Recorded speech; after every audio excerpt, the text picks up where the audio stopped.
This is the InnovaBuzz podcast, helping smart businesses be even more innovative. Hi, I'm Jürgen Strauss from InnovaBuzz.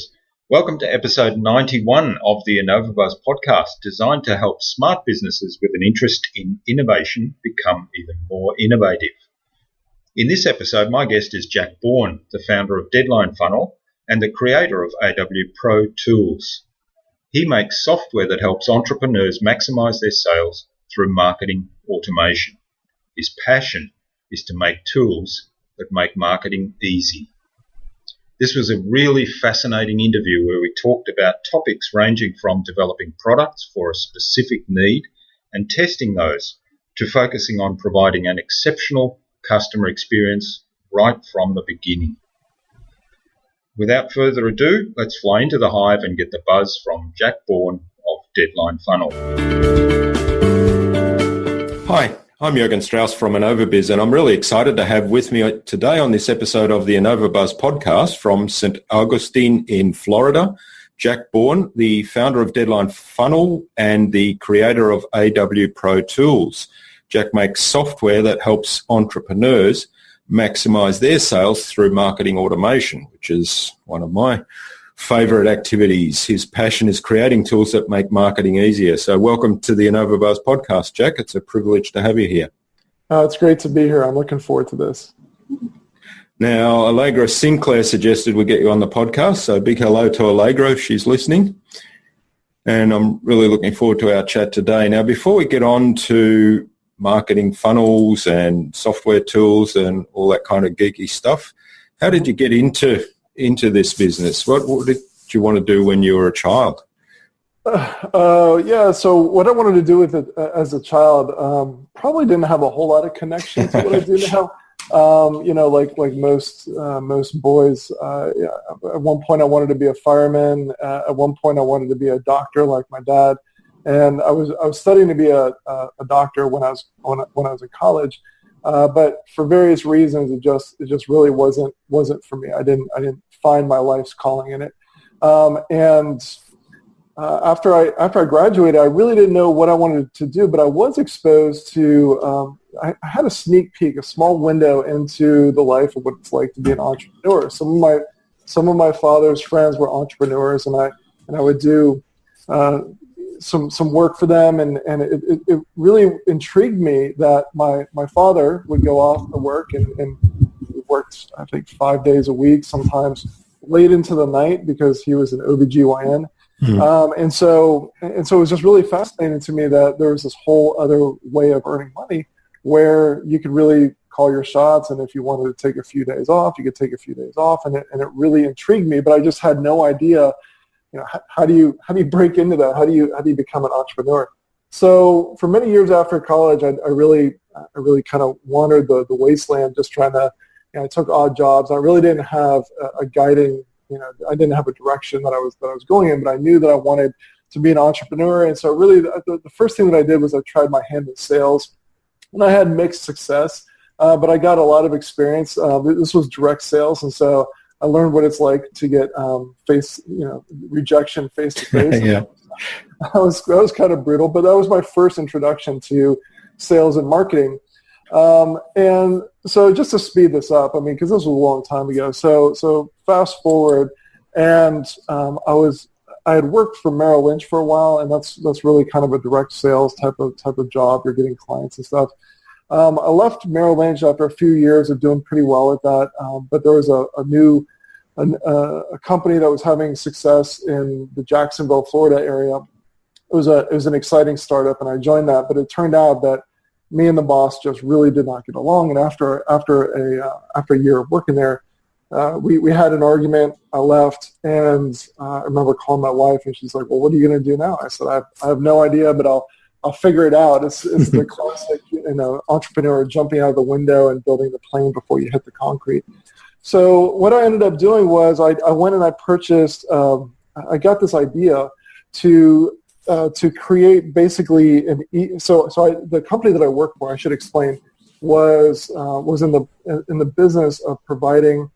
They would connect what are called travel nurses, these healthcare providers, with hospitals. And so when I left, I thought, well, it seems silly that there isn't any sort of marketplace for this. So I'll create the eBay for these various sort of a job site for these types of workers. And so I didn't know how to build a job site. So what I did was I went and I purchased a book on PHP, a really thick book, and I went through and I purchased some code, but the code didn't work. And so I went through and I was trying to figure it out. And so I scratched and clawed and got it all working. For a year, I didn't charge anything, and I was just really trying to get it running. I made a whole bunch of mistakes, and this was before people really had systematized and codified the whole idea of here's how you do a product launch. But I ended up doing a bit of a product launch because my wife came to me after a year of this, and she's like, look, I love you, but I'm trying to figure out if this is a hobby or if this is the real deal. So I said, yeah, you're right. So what I did was I sent out a series of emails saying, okay, we're starting on this date. We're going to start charging for this service, and you can become a charter member. Here's what that means, and here's the deadline. And so what happened was initially I think one company bought, but other than that, there was crickets, really nothing. And I was freaking out. Oh, my gosh, I'd wasted a year of my life. And so after the time ran out, I said, well, a deadline's a deadline. And so I'm going to hold fast to this, and I started shutting off accounts. And all of a sudden, emails started coming in. The phone started ringing. Hey, why can't we get access? I said, because the deadline passed, and I'm a man of my word. And within the next 5 days, over $28,000 of revenue came in. Wow. and that was my first introduction to the power of deadline, and also my first introduction to how much people procrastinate. And so that wasn't where a deadline funnel was born, but that certainly was my first introduction to the power of a deadline, especially when you're marketing. And so that was really my first foray into marketing. And that site really was enough I didn't make $28,000 a month, but it was a recurring membership deal. And so that really paid the bills and then some for many years. And it really gave me some breathing room to get much better at programming. I tried my hand in affiliate marketing. I had some affiliates. I created some software. So that was really how I got started in this. But I just as soon as that money started coming in, I really got the bug and just wanted to keep improving. So you basically headed off on a path of software development. Yeah, exactly. Yeah. And it wasn't like so.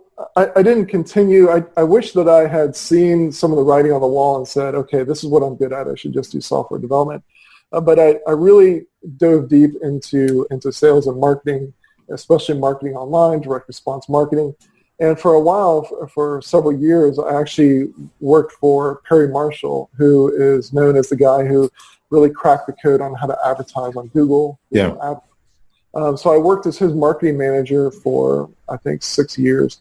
He's a good friend of mine to this day. But that was a great opportunity to network and get to meet other high-level direct response marketers. And again, to really just become as proficient as possible at sales and marketing and persuasion. Yeah, that's great. What I like about it, though, is that with the software you developed, though, you showed value initially before getting to that deadline point, right? So I will probably explore that a little bit more in a moment. Well, with if I can just jump in, with that, it's that's one of those two-sided markets. It's like an auction place. So you're playing in the middle between the suppliers and so the service providers and the people consuming those services. And so you have to build up both sides. You have to get that network effect because if it's lopsided on one side or the other, then there's not equal value. And so, in order to reduce the friction and get it to the point where I could charge for it and there was value, we did have to go through that phase. But as with anything, in hindsight, there's a lot of things that I would have done differently. But that's one of the reasons why I waited so long to launch. Yeah, and at some point, then you started developing other software, and the first one was the AW Pro Tools for Aweber, right? Yeah, correct. So the first major what we call SaaS, software as a service, that I developed came about because I was basically I'd been working for Perry Marshall for several years, and I'd always told him when I first started working with him, look, I'm an entrepreneur at heart. You're hiring an entrepreneur, and I want to work with you, but understand that in my DNA, I'm an entrepreneur, and so don't be surprised if I start continue creating some products, et cetera. So for several years, I put my stuff to the side and really focused on his business. But after a while, I just really wanted to get back into it. And so at the time, I remember that Aweber had been around for a long time, but they really hadn't kept up with the times in terms of marketing automation. There were things like Infusionsoft and Entreport had come along, and so there were some other companies that were really starting to make headway in terms of marketing automation as we know it today.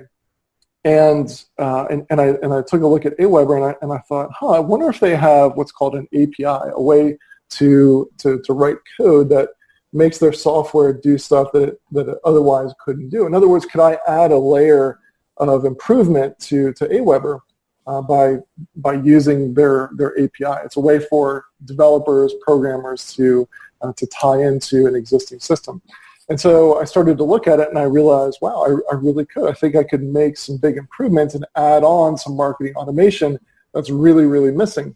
And so I started to develop that. And when, as I was developing it, I showed it to a friend of mine, a dear friend of mine and really a smart, savvy marketer named Andre Chaperone. I remember we went to an event together called ClickBank Exchange, and it was in New York. And I said, hey, man, I want to show this thing to you. Let me know what you think. And I showed it to him, and he said, holy smokes. He said, I'm going to Mexico in about 3 weeks, and I can either send out the email to promote this when I get back, or I could do it now. And I thought, I don't want to pass up an opportunity for Andre to get the word out to his list. So I made the changes that he had recommended, and then he sent it out to his list, and a whole bunch of people signed up. It was a really good fit to his audience because over the years he had been telling people to sign up for Aweber, but we all knew, everyone who used Aweber knew that there were some gaps, and everyone had these different types of workarounds.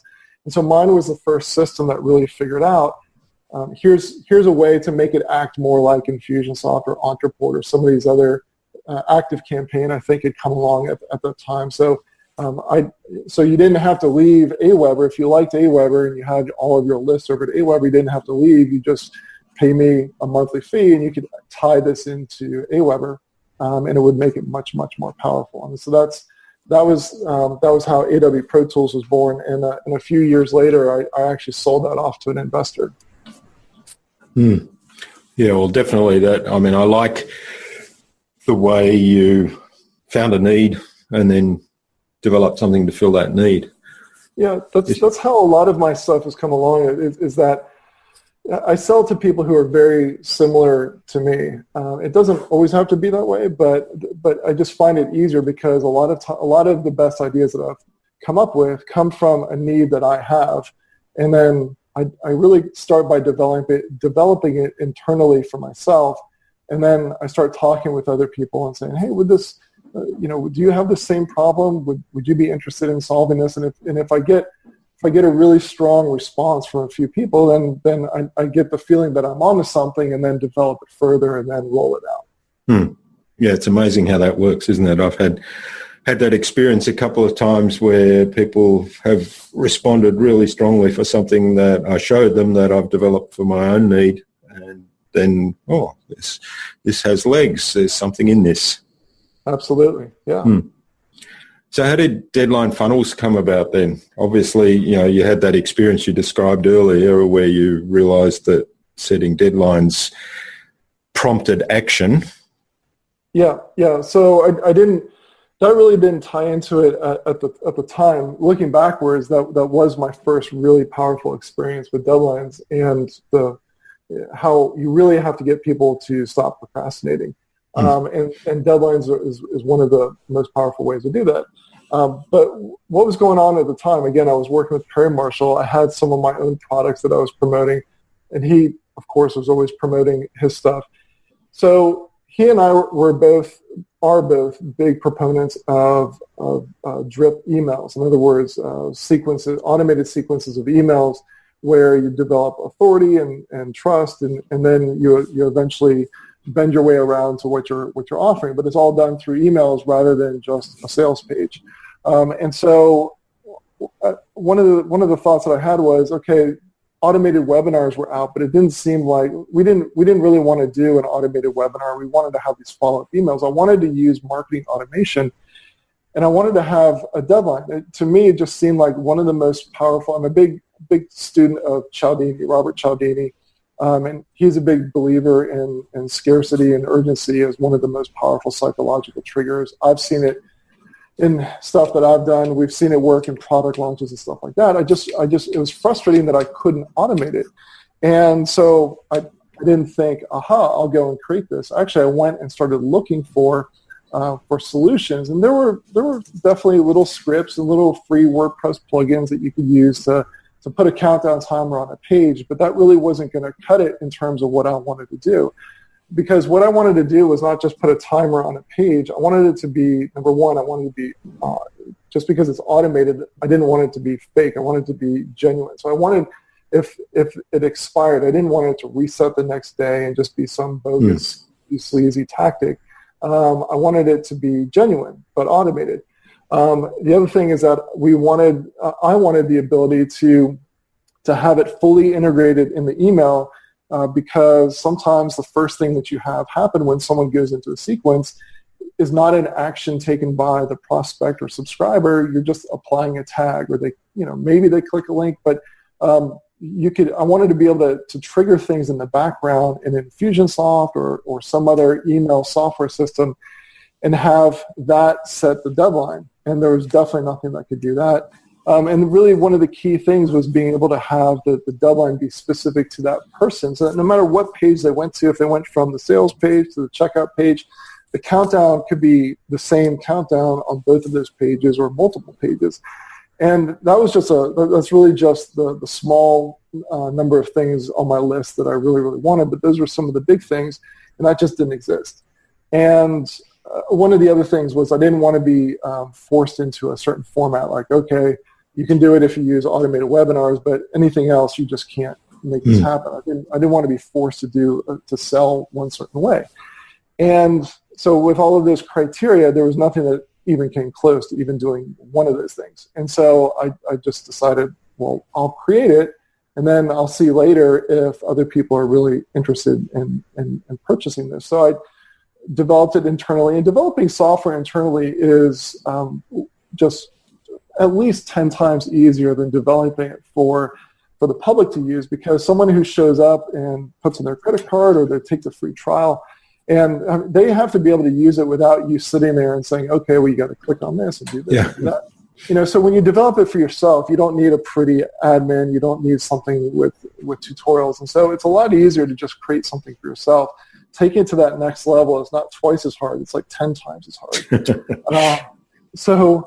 But eventually, I started sharing it with other marketers, and people just loved it. It felt like the AW Pro Tools experience I had, where people had been silently begging for this, and it was just, as soon as people saw it, it instantly clicked with them, and they understood. They're like, yeah, this is awesome. I can definitely see how to use this.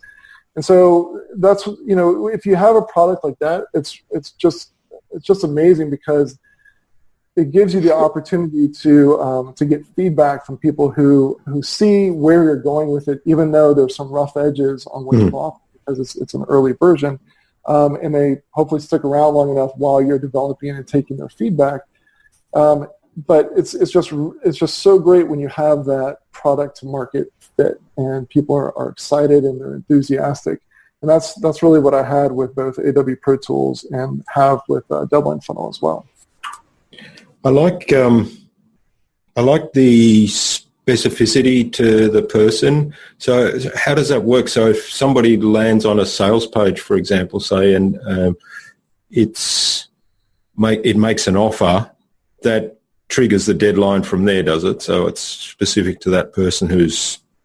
Right. So in your example, you started with someone lands on your sales page, and so let's say that you show up on a Monday and the deadline is automatically set. I'm just going to pick an arbitrary day for Thursday.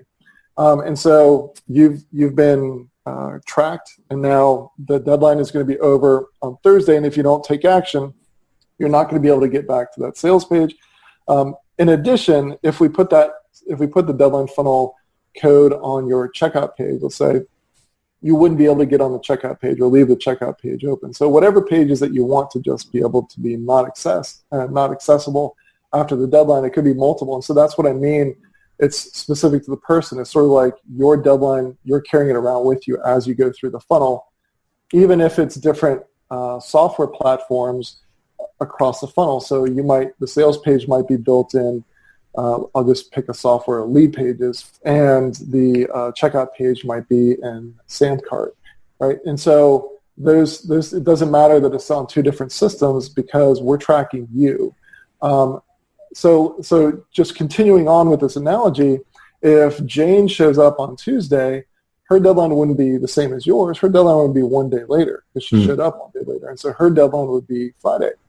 And what's really powerful about this is that you can do this. So first of all, it's automated. That's one of the most powerful things. But the other thing is that, as I mentioned briefly before, someone doesn't have to visit the sales page. You could be, let's say that you're on my list, and you recently finished going through a free training course, and then my system had a rule that said, okay, wait 3 days, don't do anything, and then apply a tag or a trigger in the subscriber's account, and that trigger tells Deadline Funnel, my software, hey, this person's deadline is going to be in 4 days. And then from that point on, the emails that go out are synchronized with the deadline. Even if you've never clicked anything, you've never visited the page, you've never interacted. If you're out of town, let's say that you're out of town and you come back after the whole email series has gone through, and then you open up your email inbox because you've just been out of your inbox for the entire vacation, let's say. You see that, hey, there was this really cool offer, but it looks like it ended last week. Well, when you click on the link in the email to go and check it out, hey, maybe I can still get in. Sure enough, it's going to send you to the sorry, this is no longer offer deal. So it's really, really powerful to be able to take what we normally do in a live promotion and to automate it so that as people go through your system, you can send people you can use all your other marketing automation rules that you would, and sequences that you do in your CRM or your email software to get people in front of the best match offer that based on their interest or what they clicked or what they watched, and then automate the deadline at the end, because studies have shown over and over and over again that one of the most powerful psychological triggers is having a deadline. And so our software makes it possible to automate that so that you don't have to be doing that all the time. Also, you don't have to be babysitting the promotion. If it's a live promotion, you don't have to be babysitting it at midnight or 3 a.m. to turn everything off. So it just really frees you up to leverage that marketing automation and maximize your sales and conversions as much as possible. That sounds like a really powerful piece of software. What kind of results do you see from that? What improvements in conversion? So we have a whole lot of case studies on our blog. Some people have 2x improvements in sales. Some people have more. One of our best, I shouldn't say best case studies, but one of the case studies that I love the best. I like to tone things down rather than saying you're going to make 500% more. I like to tone things down. So there's a great guy, an early client of ours named Nick Stevenson. And so we took an interview that I did with him and turned that into a case study, and he got a 37% increase in sales. Now, as I mentioned, some people have gotten much, much higher increases, but again, I like to tone it down because 37% is nothing to sneeze at. A 37% increase in conversion where you have no additional cost of advertising. You're doing the same thing. You have the same funnel. And his funnel he was doing everything right before he added Deadline Funnel in. He was doing basically what I'll call the poor man's version, or sort of the the duct tape version of doing rolling evergreen launches. So every 2 weeks, he would change all his web pages, change all of his emails, queue everything up, and basically do a 5-day sequence that ended with a deadline. And so he was getting a really good result with that. But he knew in the back of his mind, I think that people are probably going cold waiting for the next time that this thing opens, because they opt in, and if, depending on when they sign up, they watch a few free videos, but then they're waiting, and there's nothing for them to buy until I get around to doing the next promotion. And so when he added in deadline funnel, his sales went up 37%, and he was doing a lot less work. So that's one of my favorite case studies for some reason. I think because I think it's a realistic number, and it's a number that I think anyone should be excited about. But some people are getting much higher results. Yeah. It sounds like he was, as you say, cobbled together a process that was similar, but deadline funnel made it much easier for him to do and more or less automated the whole thing.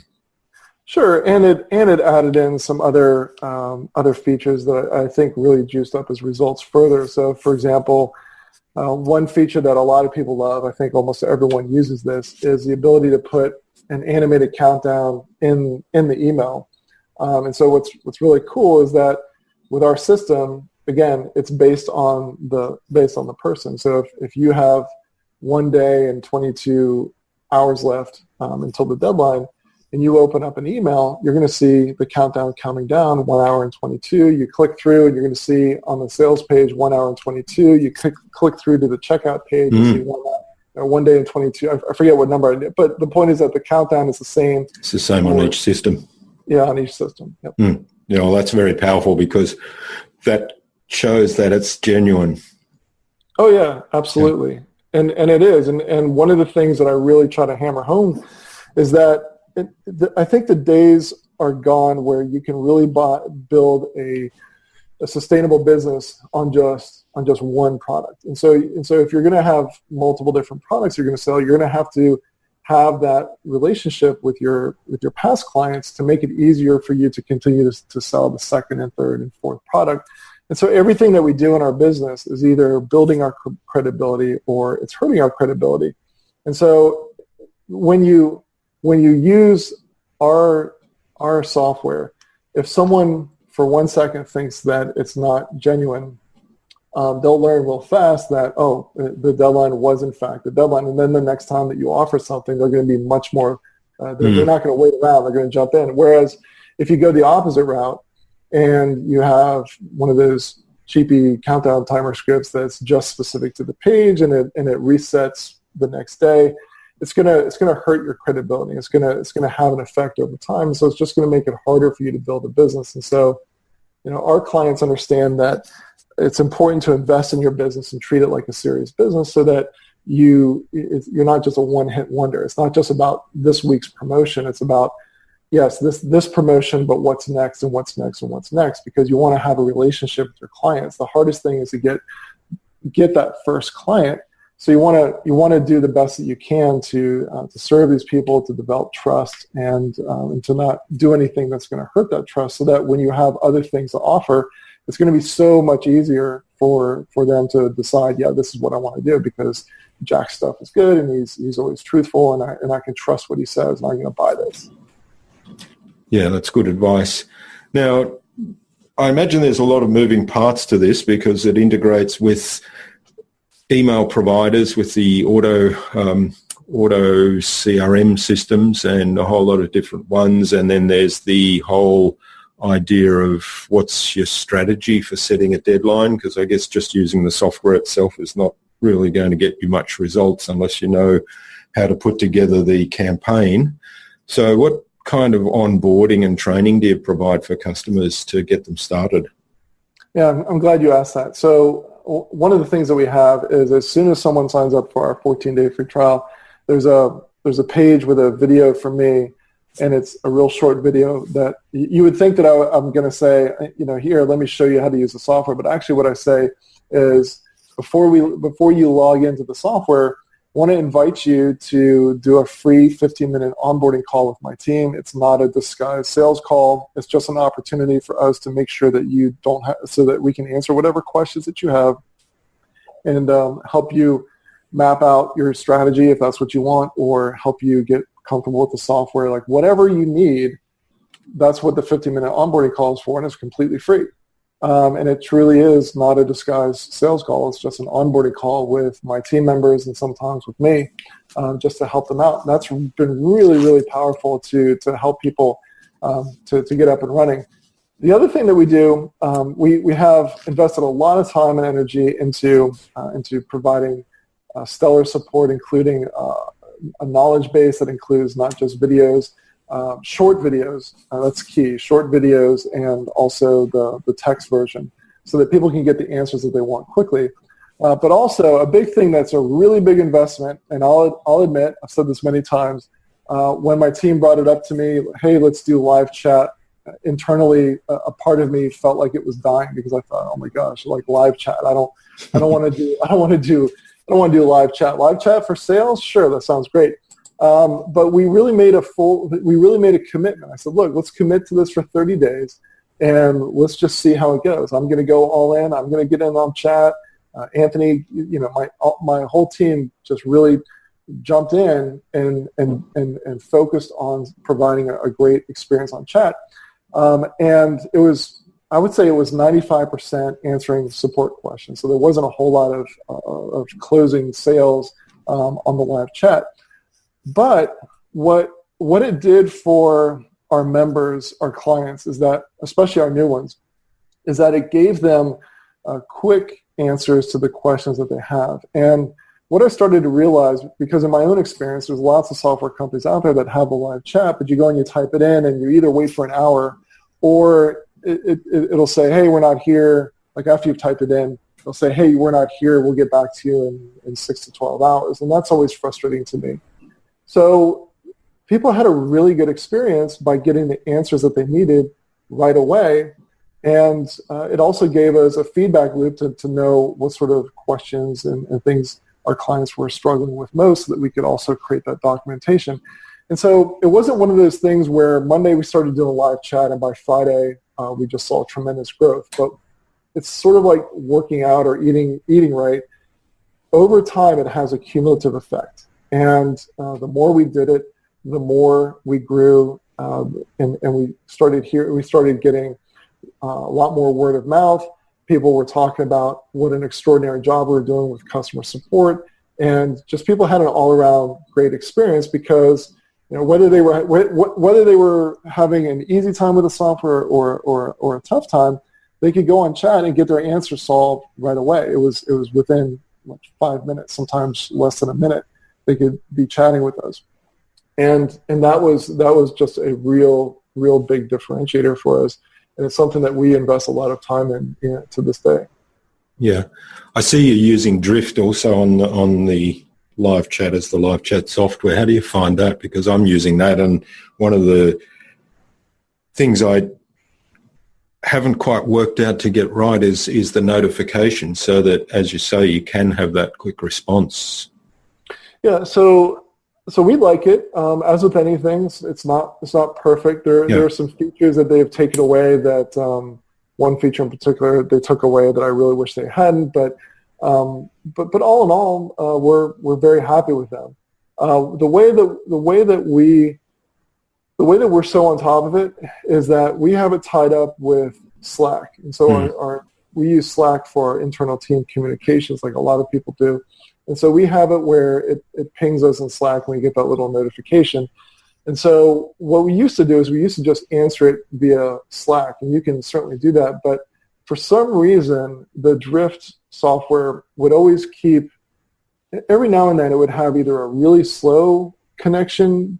So there was this lag time between when they typed something and when we saw it, and then when we typed something when they saw it. Not all the time, but it was enough that eventually we all switched over to using it in the web browser. And so what we would do is we would get the notification, the ping, the audible ping that, hey, someone is responding or someone is starting a new conversation. we would get that ping in Slack, but then we would actually go to the Drift admin and reply on the website because it was there's virtually no lag time there. Yeah, that's pretty much how I've set mine up. But what tends to happen is that when the team's not online, that's when most of the requests come in, and then you don't see them later on unless you actually go in and look. Well, we set. I think you can set the messages so that if it's before hours or after hours. Yeah, we have that. But I mean, in terms of then coming back and responding first thing when you're back on, that's where I need to work out the process anyway. So you talked about the knowledge base and short videos. So what's the theory behind that? Because I really like how you're doing that. Yeah, so again, it just comes from my own experience of what do I like, what do I hate, and also talking to other people. And so one of the things that's frustrating for me when I'm using someone else's software or trying to learn someone else's program is when someone does a webinar and then they take that 45-minute or hour-and-a-half webinar and they upload it to YouTube or Wistia, and that's the main training documentation. You're supposed to be able to scroll through that. And some people do a better job than that, and they'll make their videos 15 minutes. But I find that 15 minutes is still too long. I think that you should break down the videos as short as possible, and then ideally, the videos. It's a lot of work. But it's an investment. It's an asset once you have it. So I don't think that you should have a knowledge base that's just video. I think that a lot of people, if they're in a rush, they want to see the text and the pictures and some arrows pointing to things so that if that's all they need, boom, they read it, they're out, and they're gone. Now, if they read through it and they realize, okay, this is the I'm in the right place, but this is a little bit complicated, so I would like to watch a 5-minute video on how to integrate with Infusionsoft, let's say.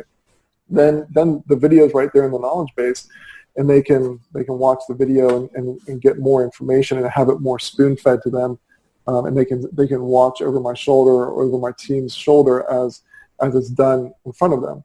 So that's my theory of how people like to consume help documentation. Yeah, that's great advice.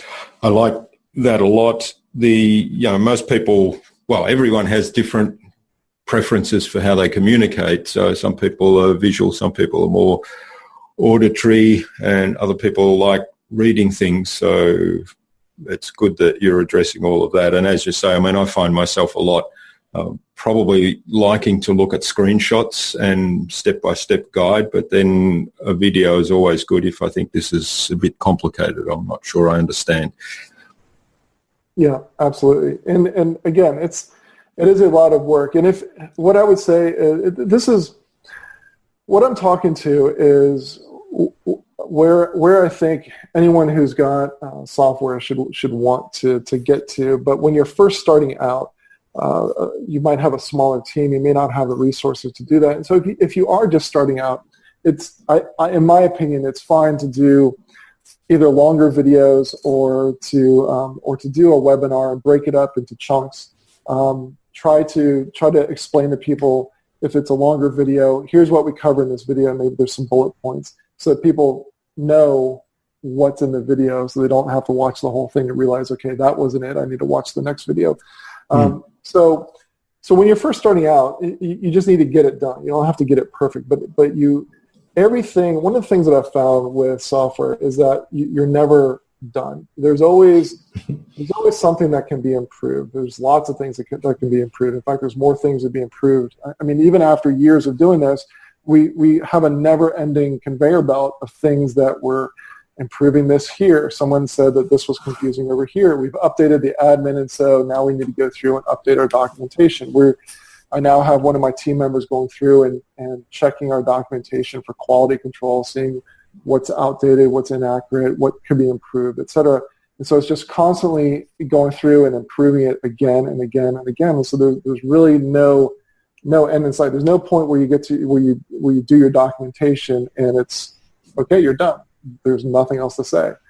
Because if you're continuing to develop the product and add features and streamline and improve the user interface and if you're dedicated to making the user's experience as good as possible, there's always areas where you can improve.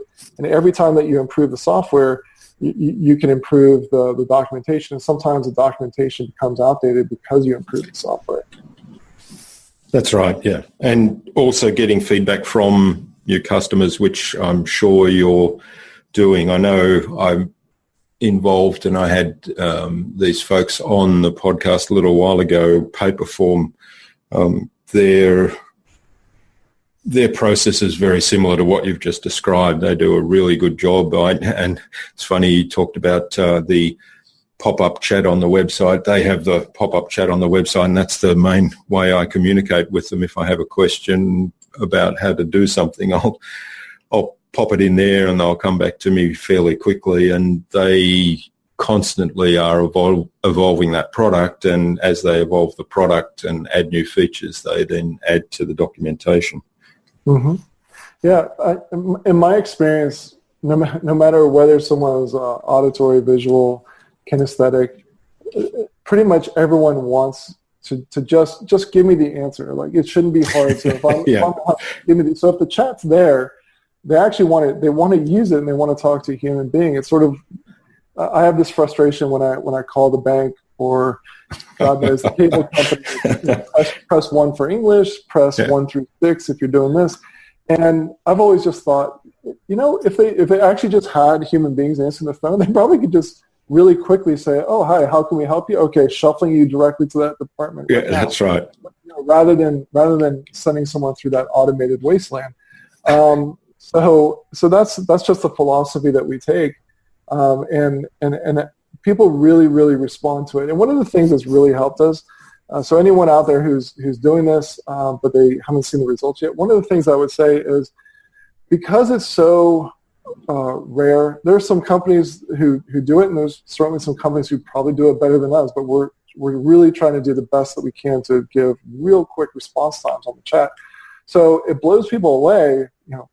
It's almost guaranteed that people are going to say, your support rocks, thank you so much, something positive.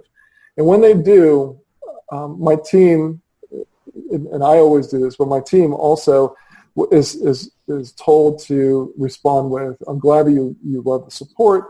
If you ever get the opportunity to tell others about us, would you please do that?" And if you think about the way that that's phrased, it's really laid back, because I've given you an out. I've said, if you ever have the opportunity. It's not, "Hey, can you go and post in Facebook right now?" That's a little bit too much. But we just put it out there as, "Hey, glad that you liked it. So this is in the context of, you guys are awesome." And so we say, if you ever have the opportunity, would you please tell other people about us, because it would mean a lot to us. And we get lots of people saying yes, and then or I already have and I will again, and so we get a lot of word of mouth just from. So we don't just wait for people to think of it on their own. Yeah, you know what? I should tell other people about Deadline Funnel. If they're having that positive experience, while they're having that positive experience, we just put out that simple request that doesn't make anyone feel like they're being pressured for referrals. We're just saying, "Hey, we're so glad that we're able to help you out today, and if you're able to tell others, that would be great." That's great advice. I really like that. I'll probably steal that one because I'm working at the moment on a system for systemizing the referral process. So that's a really good one.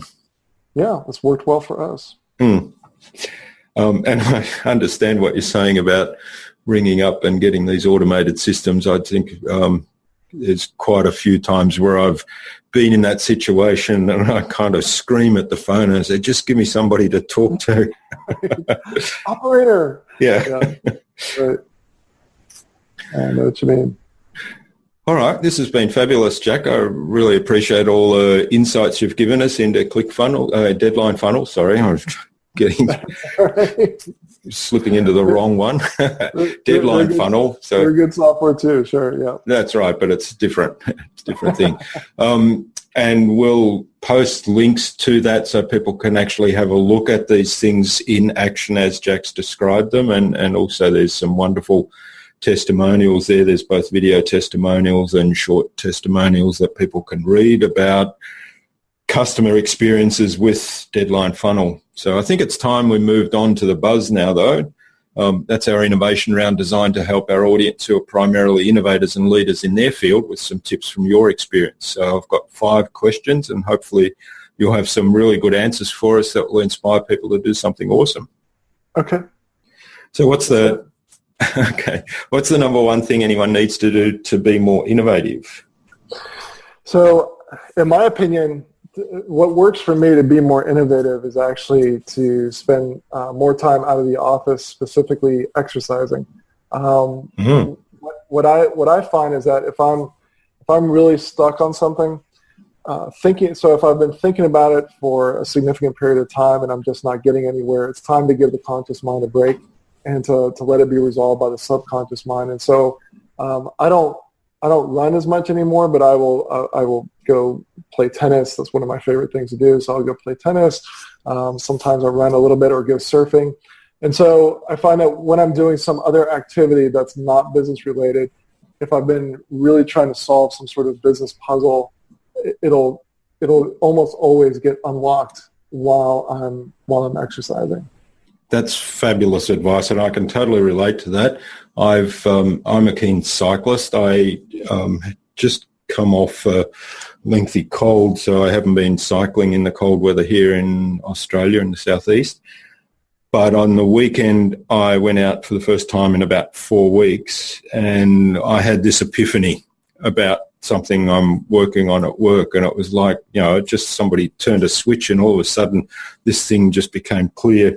Totally clear in my mind, and we're going to start working on that initiative right now. So I can really relate to that. I think it's great advice. So just totally switch off, focus on something else, and the unconscious mind actually goes to work and processes things that you've been ruminating over and puzzling over consciously for a while. It works for me. All right. What's the best thing you've done to develop new ideas?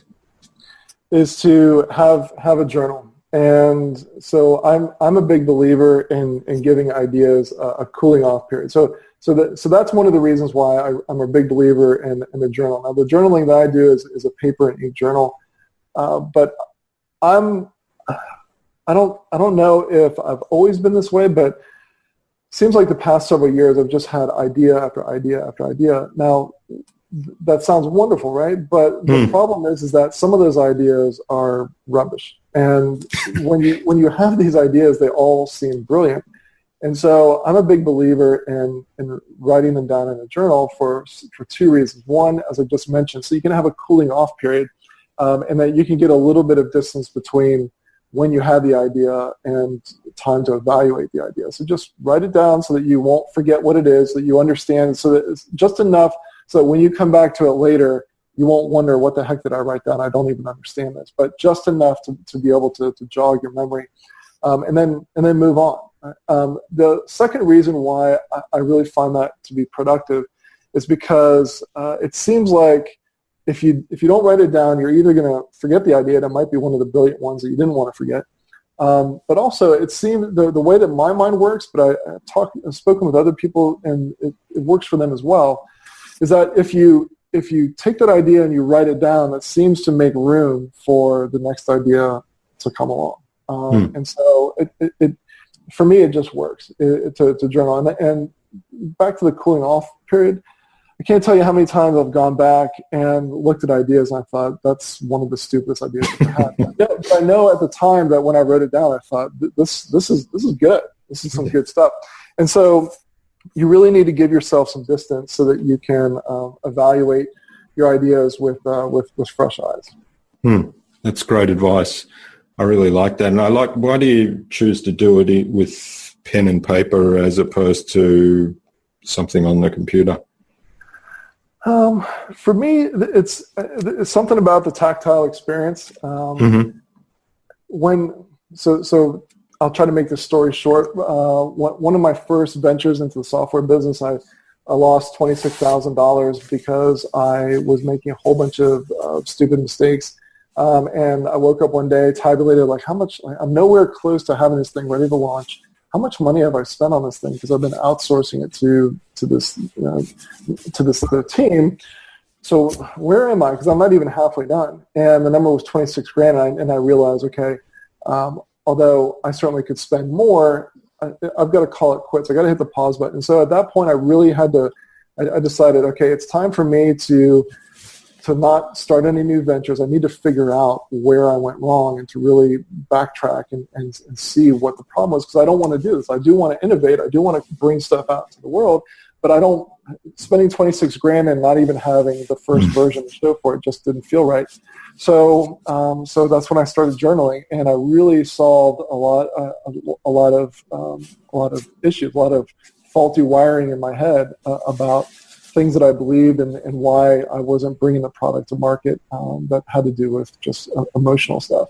So I fell in love with the whole idea of journaling, and just from there, I've never been a huge fan of taking notes in Evernote or anything like that, unless you're at a conference or something. But when it comes to either things that I feel like I need to solve in my mind, it's sort of like a trip to the psychiatrist's office without having to leave. So you just you journal daily or at least weekly. And so writing down ideas just seemed to be the journal just seemed to be the right place to do it. Yeah. Okay, that's great advice. What's your favorite tool or system for improving productivity and allowing you to be more innovative? So I've got some favorite tools that we use on the team. Two of them I would say are Slack and Trello. Trello is a simple. We pay for it, but there's a free version of the tool, which just makes it really easy to manage your team and to manage the different tasks that you're going to do. It works on the concept of a Kanban board, Kanban, and it just makes it real simple for a team to get organized and to prioritize what needs to be done first, second, and third.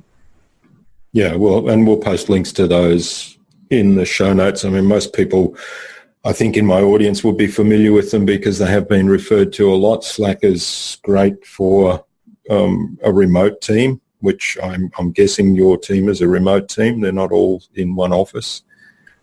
I'll mention one more, and that is that I don't do this every single time, but sometimes if we get a complex question, because the way that our software works, some people are fortunate enough to have just questions about, hey, I can't log in. How do I reset my password? Ours is fairly complex. People are setting up. Everyone's got their own different funnel, and they're trying to fit our software into the mix. And so some people have some pretty complex questions. And so to type all that out in a response sometimes is very time consuming. So what I'll do is I'll open up my favorite audio recorder, which is called Amadeus Pro for Mac. But it really doesn't matter which one, but that happens to be a really good one. I don't hear enough people talking about Amadeus Pro. And so I'll record a 2-minute or 3-minute audio. I'll record as long as I need to answer the question, and then I'll attach the audio file and hit reply, and I'll say, hey, I recorded an audio for you. Give it a listen and let me know if this helped. And people are just blown away. Wow, the founder of the software company sent an audio and replied to my question personally. But what did it take? It took 3 minutes. Yeah, that's good advice too. I tend to do that quite a bit with video. But yeah, audio is a good way to do it as well. And like you say, it's a lot quicker than typing something out or... Sure. Yeah, and I'm a fast typer. That's right. All right. What's the best way to keep a project or client on track? Yeah, I'd have to go back to what I talked about before. My favorite tool is Trello. I've tried a lot of other project management tools, but we just keep coming back to Trello. It's just simple. It does what it's supposed to do, and that's it. I like Trello. Okay. And what's the number one thing anyone can do to differentiate themselves? Number one thing you can do to differentiate yourself. I'd say in one word, ship with a P on the end. just make sure that you're putting yourself out there, and that your people have an opportunity to get a dose of you. We're all unique human beings, and so just by putting yourself out there as the face of your company, or the face of your department, or one of the faces of your company, whether it's YouTube videos or in a podcast or in a book or in a white paper, get your thoughts, get your personality out there, because just by doing that, that now it's not just a software product. It's not just a training product, info product, a training course. It's they get a real flavor for the person and the people behind it. And so I would use those different types of media to get yourself out there, and to ship. Don't be afraid of putting yourself out there. It's always scary the first time that you do it. I'm working with someone right now who's putting together her first training course. I don't usually do that, but I really believe in her mission, and so I'm helping her put this together. And one of the things that she's really had to get over is the sound of her voice and seeing her on video. And I said, look, we all have to do it. There's no shortcut around it. I don't know anyone who from day one loves the sound of their voice. That's right. Well, there are a few people out there, but they're in the vast minority. We won't go there. That's great advice. And it reminds me, I was doing a summary of some of my early podcasts, where, I've been asking these 5 questions since the beginning, and I thought it would be a good idea to pull out the answers of the 5 questions for a bunch of folks and put together episodes that just had that in it and compare what people have said. And you reminded me very much of exactly what Dory Clark said in her interview. She said almost the same thing. You've got to get out there and ship. I think she might have even used the same words. And there's this great video, it's a TED Talk, I think, of Seth Godin talking about exactly the same thing. So great advice. Yeah. All right. Well, this has been absolutely fabulous, Jack. Where can people reach out and say thank you? Well, they could come to our website, doublelinefunnel.com, and hit us up on chat. We're also on Twitter, where we have a Facebook page, so we're very easy to find that way. And if anyone has a question about our software, you can certainly post to us on chat, or you can send us an email at help@doublelinefunnel.com, and that will get to us as well. Just let them know that you want your message to go to me, and they'll make sure that it gets to my inbox. That's great. And we'll post all those links on the show notes for the episode. And certainly I've got the Deadline Funnel website open there now, and I can see, there's 3 folks there, including Allegra, on the chat. So I'm sure if I post something in there, I'd get a quick response. Absolutely. All right. So what's the number one piece of advice you'd give to any business owner who wants to be a leader in their field?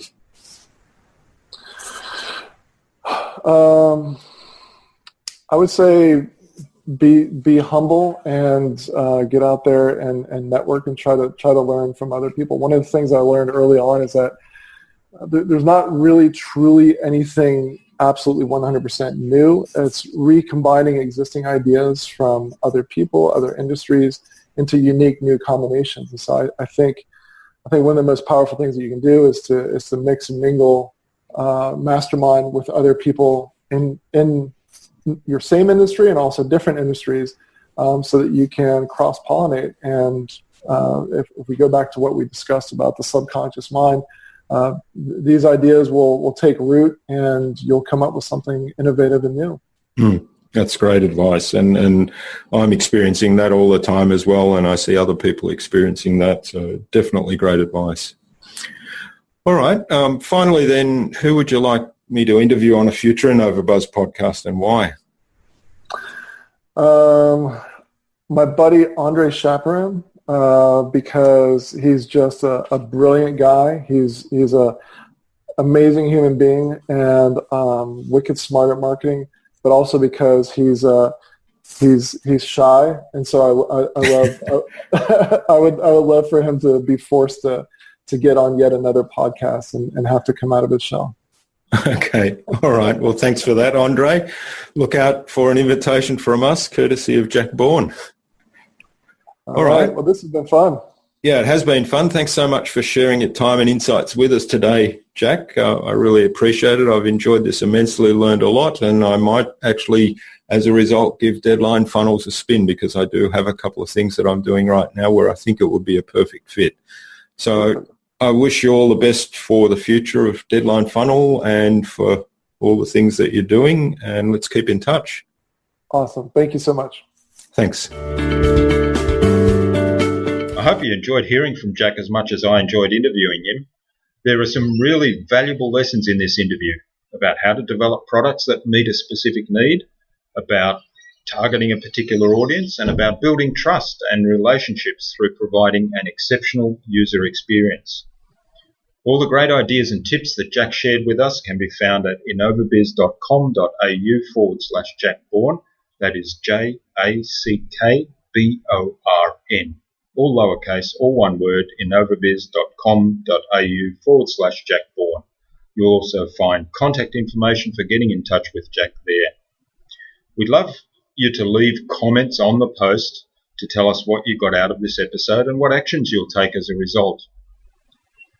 Jack suggested Andre Chaperon, author of Autoresponder Madness, Storyfluence, and the 1% Club, for me to interview on a future InnovaBuzz podcast. So, Andre, keep an eye on your inbox for an invitation from us to the InnovaBuzz podcast, courtesy of Jack Bourne from Deadline Funnel. Make sure you subscribe to the InnovaBuzz podcast on iTunes or Stitcher or Pocket Casts so you'll never miss a future episode. While you're there, please leave a review and let us know how we are doing. If there's anything you'd like us to cover, questions you want answered on a future InnovaBuzz podcast, or guests you'd like us to interview, please send those ideas to us. Until next time, I'm Jürgen Strauss from InnovaBizz. Remember to be awesome and keep innovating.